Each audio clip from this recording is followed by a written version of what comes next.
Assam live 24 आरो बड' live 24 आव खौरां फोसावनायनि गोहोम। खौरां फोसावजानायनि उनावनो खामानियाव बाहायबाय रलार। उदालगुरि जिल्लानि कालाइगाव हरिसिंगा पिडब्लिउडि लामा लुनायाव मैखोम खान्थि बादगा जानायनि रादाब फोसावदोंमोन। सांग्रां सुबुंफोरनि अजद मोननाय लोगो लोगो रबिबाराव खामानि मावनायखौ दोनथ'नानै हराव रलार बाहायना खामानि मावनाय नुनो मोनो।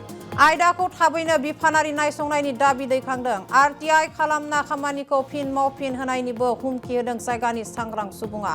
फुकिमुरिनिफ्राय हरिसिंगासिम 8 किल'मिटार गोलाव लामा लुनायाव गाहाय मानथाखोनि खामानि मावनायनि अजद दैखांदोंमोन ओनसोलनि सांग्रां रायजोफोरा।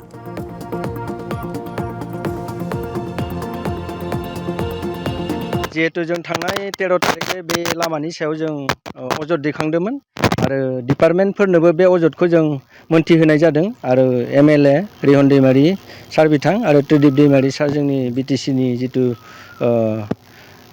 स्पिकार बिथांनोबो मिथिहोनाय जादों।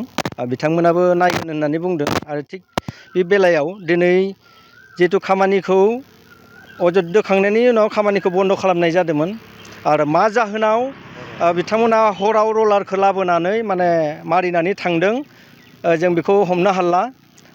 मा बेयाव टेकनिकेल प्रब्लेम दङ मा टेकनिकेल प्रब्लेम गैला बेखौथ' जों मिथिला बारु जियानो हक बेयाव जोंहा जेबो बुंनो गोनां गैया।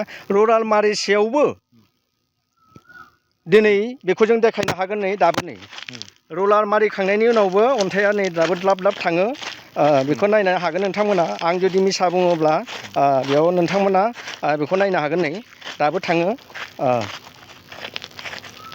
बे मोनसे नमुना बे माने दुखुनांथाव जागोन जोंनि माने बे दक्षिण कोयाबेल आरो बे देउर मुरा देउर पश्चिम देउर बेखिनि थाखाय मोनसे दुखुनांथाव जागोन। बेल' नङा आरो लोगोसे बिथिं दावबायारिफोरनि कालाइगावनिफ्राय जिखिनि हरिसिंगाजों थांनाय उदालगुरि संजुगि जितु लामा बे लामायाव दावबायारि मानसिफ्रा गोबां माने दुखुनांथावना जागोन बिथांमोननि थाखाय लासिं सिं जागोन।